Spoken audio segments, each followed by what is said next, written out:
salaamaaleykum mbokk internet yi nuyu ne leen kenn ku nekk sa tur ak sa sant di leen wax ne leen yéen wax seen beneen numéro expert en couple fii si Pro by As man maa ne woon tous les problèmes du monde se résolvent autour d'une table wante problème yu couple yi fenn kese lañ koy jëntee fii ci Pro by As ak seen xarit grand-père tey nag ñu am thème bu yaatu thème bu ñu war a mën a waxtaane leen la ñuy def dem teg vidéo bi ngeen seetaan ko après bu ñu dellusee ma joxe sama point de vue yéen tamit ngeen joxe seen point de vue à vos commentaires expert en couple Pro by As.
Chérie, Oui, bébé.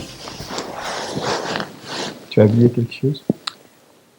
Man, Réfléchis. comme là, non. Réfléchis. On a du mariage. Kon fàttewu ko. Te nag am ñaata at? Ma. 1 an. Tey nag. loo bëgg rek ma defal la ko. Li ma bëgg rek. loo bëgg rek. Bon, ma xool. Tey daal chocolat la bëgg. Pardon? Chocolat. yow yaa ñàkk fayda. Waaw. Xanaa waxoo ma lu ma bëgg. yow waxoo diine waxoo dara naan chocolat. Loolu c'est autre chose mais pour le moment chocolat la bëgg. Te yow yaa ma wax lu ma bëgg nga def ko. En Ok. plus tey la journée internationale du chocolat. Ah bon? Waaw. Ok.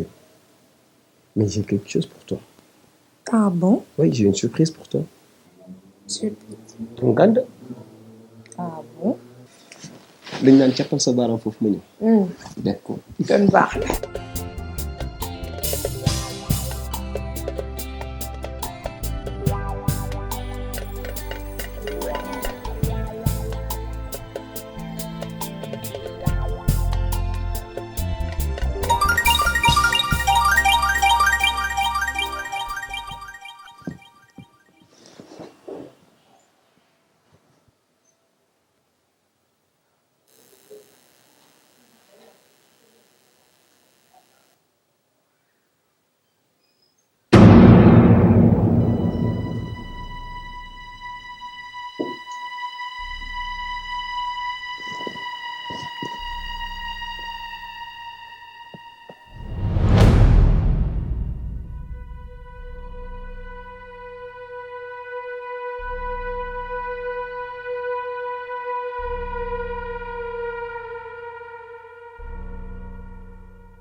Oui.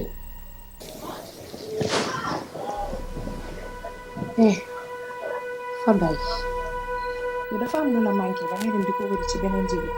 Comme? yow war nga nekk ci dëkk bi di wër di doxaan kon yow li ma toog ci suba ba léegi naan la bébé xaaral añ kon da nga amoon beneen programme beneen añ bu dul sama añ. mais yow lan mooy sa problème yow. munoo ko xam xoolal sa téléphone.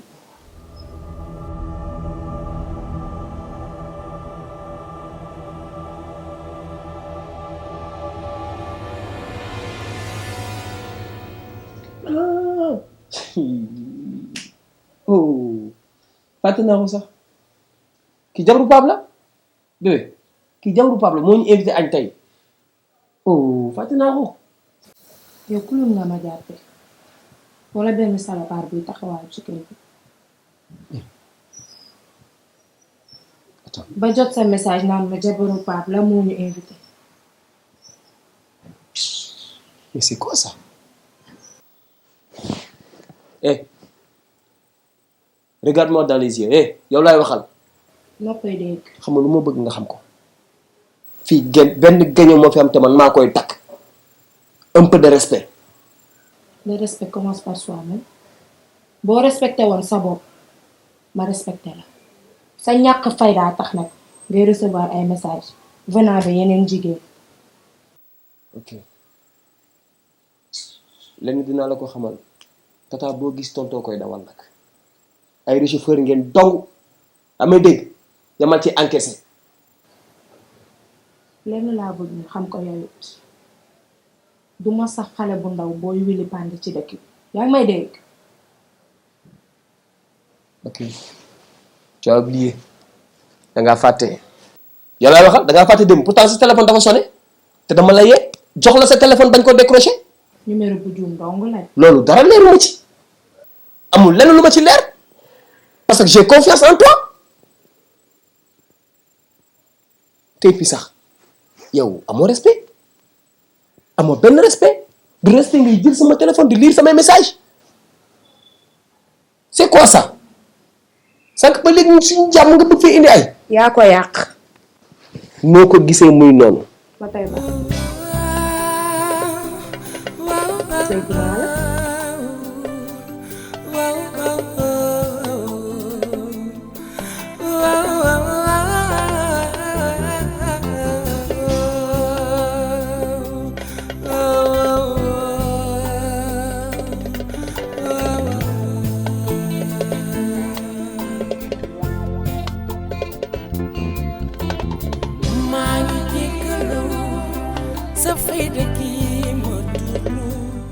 amul benn couple ci àdduna buy dem sans confiance ki ngay nekkal nga ko wóolu obligation ci ki nga nekkal nga wóolu fekkete ni jigéen la bàyyee ndeyam ak bàyyam ñëw dëkk la fanaan noonu la kooku bu ko wóolu kan ngay wóolu sa borom kër bi la takk soxna yàlla farata mu xam ne bàyyi jigéen ñëpp ñëw na yow la takk la am ci këram boo ko wóolu kan ngay wóolu kon fekk confiance mi am conflit du am il faut dans un premier temps jiital confiance andi confiance xoolal atmosphère bi dañu commencé nekk ci jàmm bay bëgg a faire seen anniversaire de mariage et pourtant c'est jabaru copain moo ko woo donc dama leen bëgg a invité ak sama kër rien que pour ñu fête loolu moom fàtte woon na ko mais jabar dina am jigéen da ngay dal da ngay tey wóolu nga nekkal primo secondo mooy téléphone portable topp la dëkk bi amoo droit xool sa téléphone portable ci kër t'as pas le droit ndax nit loo bëgg a gis boo ko seetee du ko gis rawatina boo amee jabar du jaloux si tu es jaloux loo bëgg a gis da nga koy gis loo bëgg a teg si jëkkër da nga koy teg mais pourquoi ngay xool téléphone jàmbur te bu ngeen seetaanee jëkkër yi da ko wóolu ba bi téléphone am sonné doog ko jox toog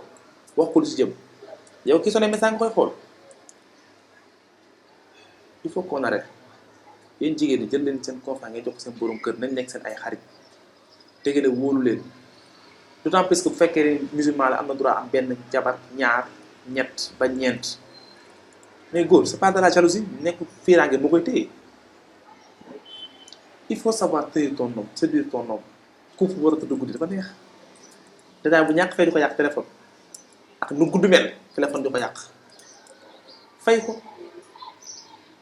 yéen ñëpp laa waxal gis nga bu ngeen tëdd 8 heures fay leen seen téléphone sol seen jàllaa bi tëmbal toog xaar yàqu ko quoi xeetu faible la quoi 8 heures 9 heures 10 heures 6 000 short bi sànni dese jàllaa bi kese wan ko ni ko yaama moom àdduna amul solo lépp teraanga la lépp luy sew-sew luy yàq sëy éviter leen ko guddi dafa sacré rawatina si jëkkër ak jabar détail bu koy yàq nañ ko puus téléphone na nu fay lampe na nu fay détail la loolu leen andi loon expert en couple tey à vos claviers thème bi nag dafa yaatu laal na ci confiance mooy lépp il faut toujours de la confiance vis-à-vis des deux partenaires sa jëkkër ak sa jabar foog kenn ku ne am sa morom confiance pour que li ngeen si mën a dem lépp ci la basé wu loolu leen andi loon seen xarit grand-père expert en couple fii ci Prod by As à vos claviers